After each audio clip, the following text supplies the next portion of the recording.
The Fat Controller scolded both engines severely. "There must be no more tricks," he said. "I shall be watching you both. I have to decide which of you is to stay." He strode away. The twins looked glum. Neither wanted to stay without the other. They said so.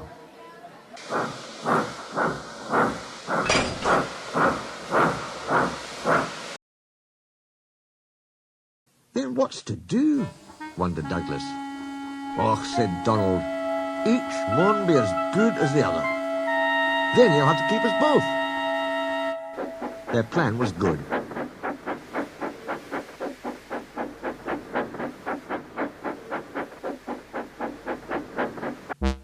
But they'd reckoned without a spiteful brake van. The van had taken a dislike to Douglas.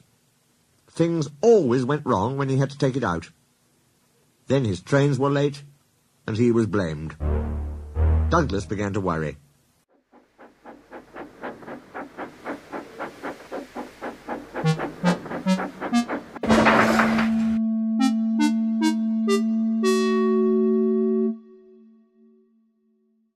"You're a muckle nuisance," said Donald one day. "It's to leave ye behind I'd be wanting." "You can't," said the van. "I'm essential." "Och, aye!" Donald burst out. "You're nothing but a screeching and a noise when all's said and done. Spite Dougie, would ye? Take that!" "Ow, ow, ow!" cried the van. "Who'd you weast?" said Donald severely. "There's more coming if you misbehave." The van behaved better after that. Douglas's trains were punctual, and the twins felt happier. Then Donald had an accident. He backed into a siding. The rails were slippery. He couldn't stop in time and crashed through the buffers. One moment, the signalman was standing on the stairs. The next, he was sitting on the coal in Donald's tender.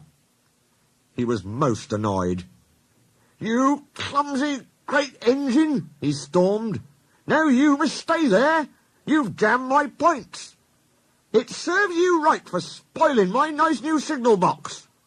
The Fat Controller was cross too. "I am disappointed, Donald," he said.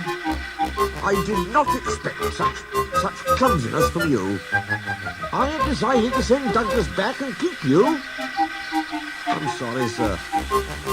But Donald didn't say what he was sorry for.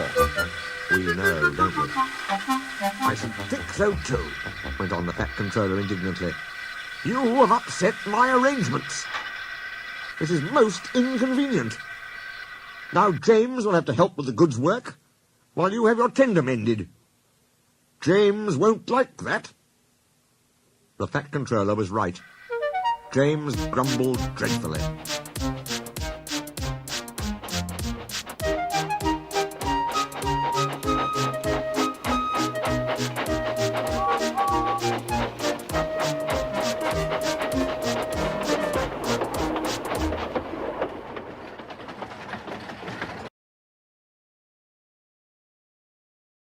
"Anyone would think," said Douglas, "that Donald had his accident on purpose. I heard tell," he went on, "about an engine and some tar wagons." Gordon and Henry chuckled. "Shut up," said James. "It's not funny." Well, said Douglas innocently. "Surely, James, it wasn't ye. He didn't say." James didn't say. He was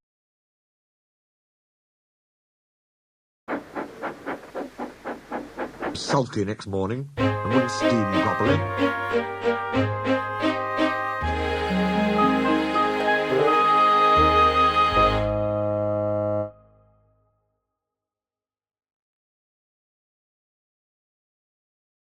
When at last he did start, he bumped the trucks hard.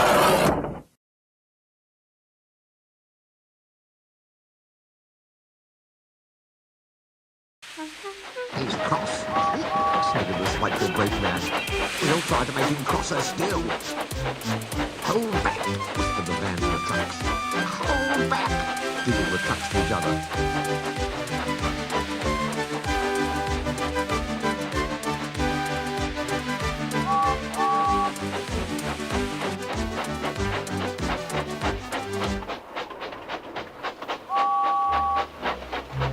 James did his best, but he was exhausted when they reached Edward Station. Luckily, Douglas was there.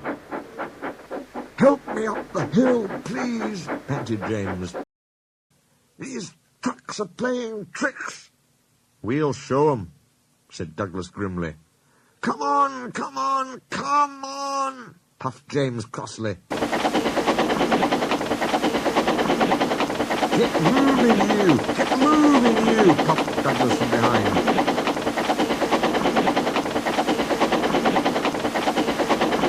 Slowly but surely, the snorting engines forced the unwilling trucks up the hill. But James was losing steam. "I can't do it! I can't do it!" he panted. "Leave it to me! Leave it to me!" shouted Douglas. He pushed and he puffed so furiously that sparks leapt from his funnel. "Oh, groaned the van.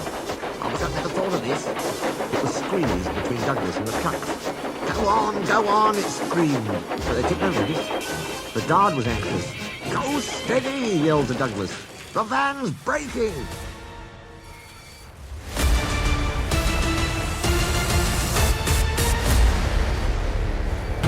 It was too late. The guard jumped as the van collapsed. He landed safely on the side of the line. "I might have known it would be Douglas." "I'm sorry, sir. Maybe I was clumsy, but I wouldn't have been beaten by yon tricksy van." "I see," said the Fat Controller. Edward brought workmen to clear the mess. "Douglas was grand, sir," he said. "James had no steam left, but Douglas worked hard enough for 3. I heard him from my yard." "2 would have been enough," said the Fat Controller dryly. "I want to be fair, Douglas," he went on. "I admire your determination, but I don't know. I really don't know." He turned and walked thoughtfully away.